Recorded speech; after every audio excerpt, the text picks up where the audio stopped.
కల్పనలు. ఇది ఇంగ్లీష్ పుస్తకం.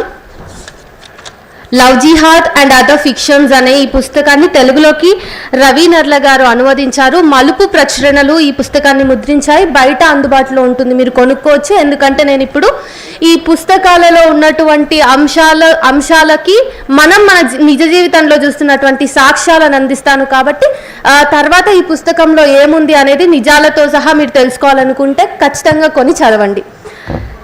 లవ్ జిహాద్, జనాభా జిహాద్, ఈ రెండు పదాలు కూడా ప్రస్తుత రాజకీయాలలో, మీడియాలో తరచూ, ముఖ్యంగా ఒక పార్టీ రాజకీయ నేతల నుంచి తరచూ మనం వింటున్నటువంటి పదాలు. ఇంతకీ లవ్ జిహాద్ ఇంకా జనాభా జిహాద్ అంటే ఏంటి అర్థాలు? మీరేమనుకుంటున్నారు? ఈ సందర్భంగా నేను ఒకటి చెప్పాలనుకుంటున్నాను. ఒక మతం అంటే మెజారిటీ మతమైనటువంటి హిందూ మతంలో ఉన్న ఇద్దరు వ్యక్తులు ప్రేమించి పెళ్లి చేసుకుంటే అది కులహత్యకి దారితీస్తే, ముస్లిం నుంచి కానీ, ఇస్లాం నుంచి కానీ, క్రైస్తవం నుంచి కానీ ఒక వ్యక్తి, హిందూ మతం నుంచి ఒక వ్యక్తి కలిసి పెళ్లి చేసుకుంటే అది లవ్ జిహాద్ అవుతుంది. కొంతమంది అంటే బీజేపీ లేదా ఫాసిస్ట్ ప్రభుత్వానికి సంబంధించిన టర్మినాలజీలో భాగంగా.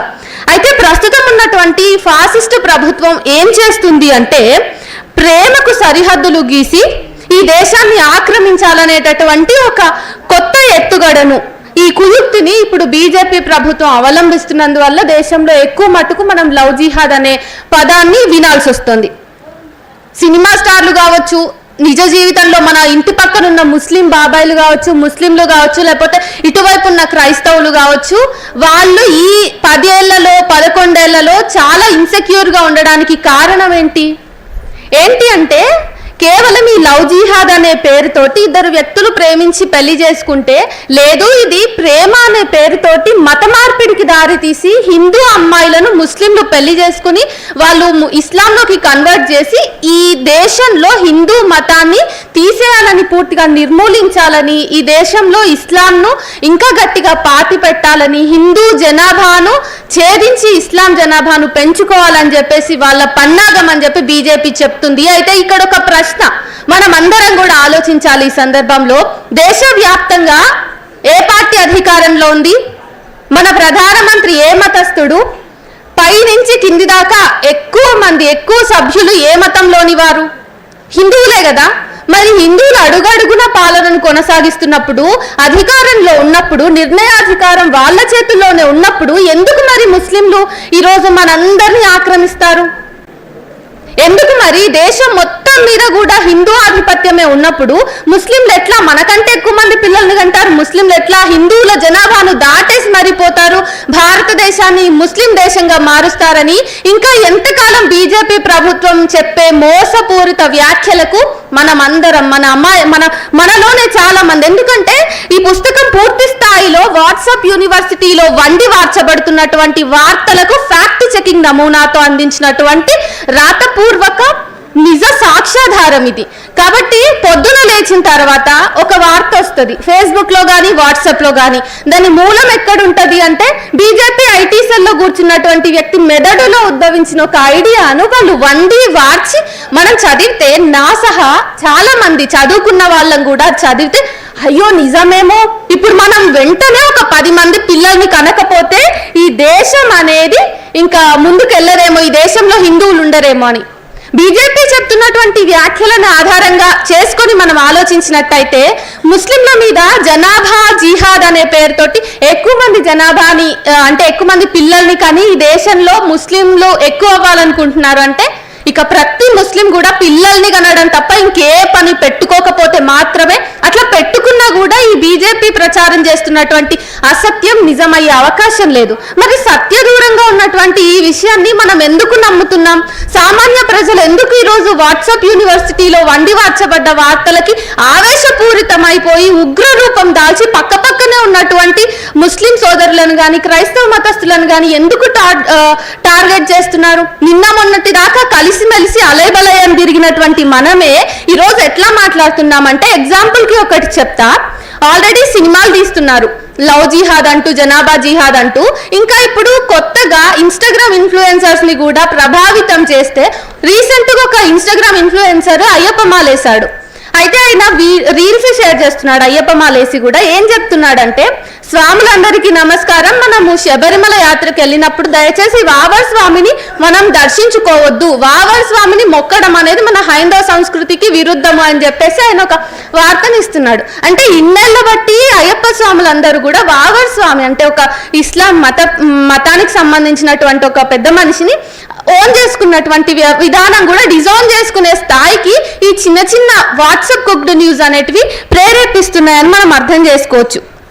ఈ ఫాసిస్ట్ ట్రెండ్స్ ఎట్లా ఉన్నాయంటే, బలహీనులందరినీ కూడా వాళ్ళే అత్యధిక బలవంతులు అని ఒక రకమైన పోర్ట్రే చేసి సామాన్య ప్రజానీకం బుర్రల్లో విషాన్ని నింపి దాని ద్వారా వీళ్ళ అధికారంలోకి ఎక్కి పబ్బం గడుపుకోవాలని చూస్తున్నారు.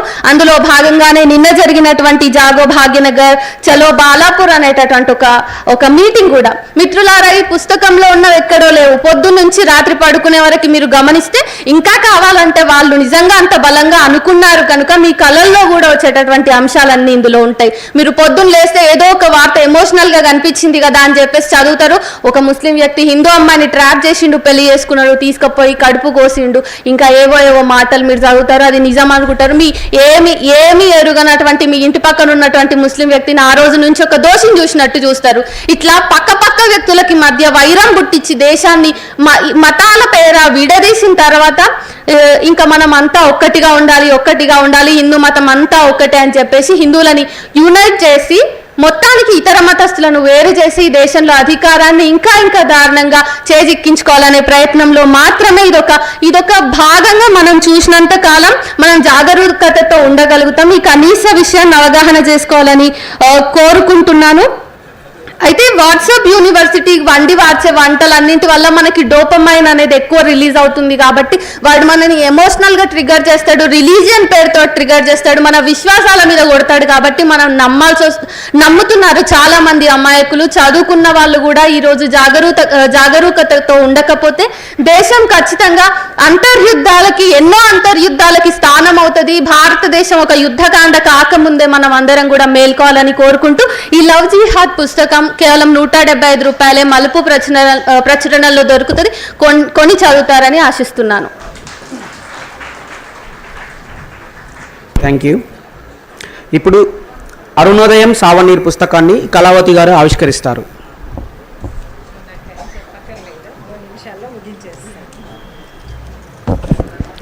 నమస్తే కామ్రేడ్స్, అందరికీ ఆకలి అవుతుందని తెలుసు. 5 నిమిషాలకు బదులు 3 నిమిషాల్లో చెప్తాను.